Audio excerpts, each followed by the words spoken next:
Halo teman-teman, perkenalkan nama saya Billy Gujangge, asal sekolah dari SMA Kayus Darso Batu, kelas 11 MIA. Pada kesempatan kali ini saya akan menjelaskan tentang persebaran sumber daya alam di Indonesia. Langsung saja pengertian sumber daya alam. Apa itu SDA? Sumber daya alam adalah semua bahan yang dapat ditemukan oleh manusia dalam alam dan bisa dimanfaatkan untuk keberlangsungan hidupnya. Bagi manusia, sumber daya alam pada dasarnya adalah hal terpenting yang berupa benda hidup atau hayati ataupun benda mati non-hayati. Kedua jenis sumber daya alam tersebut dimanfaatkan untuk kebutuhan hidup manusia. Sebenarnya manusia juga merupakan sumber daya bagi suatu negara karena manusia dapat memberikan manfaat yang luar biasa bagi negaranya dengan cara menjadi tenaga kerja, memajukan ilmu pengetahuan, bahkan teknologi sehingga bisa meningkatkan perekonomian negara. Inilah jenis-jenis sumber daya alam. Yang pertama, sumber daya alam berdasarkan sifatnya.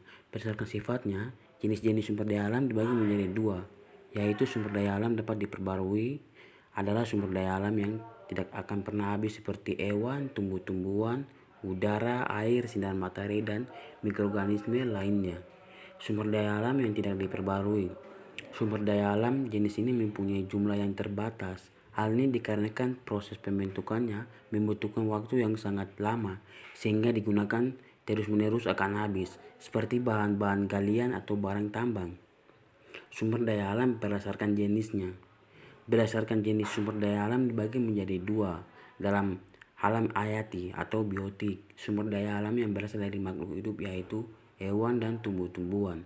Sumber daya alam hayati dibedakan menjadi dua, yaitu sumber daya alam yang berasal dari hewan atau binatang seperti telur, daging, ikan, dan lain sebagainya.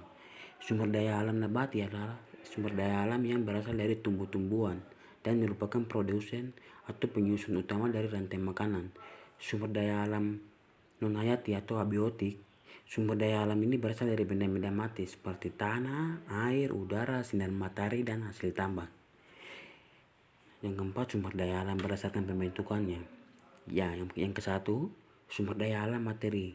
Sumber daya alam yang berupa benda mati dan bisa didapatkan secara langsung dari alam.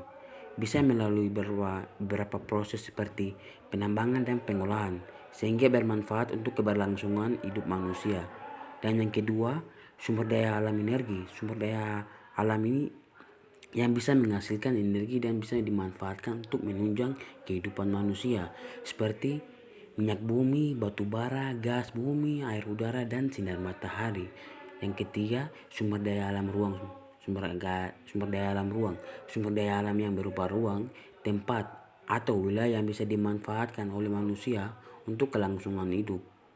Sumber daya alam ruang ini dipengaruhi oleh beberapa hal seperti letak astronomis, topografi, maupun reliefnya seperti gunung dan lembah.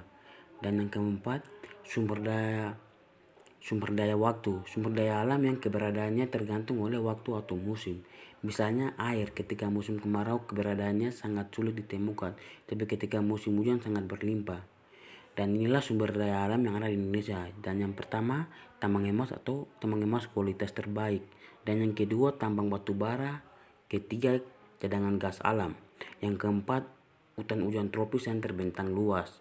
Dan yang kelima, kekayaan bawah laut yang berlimpah ruah. 6, hasil tanaman, dan 7, fauna langka. Sekian dari saya. Terima kasih.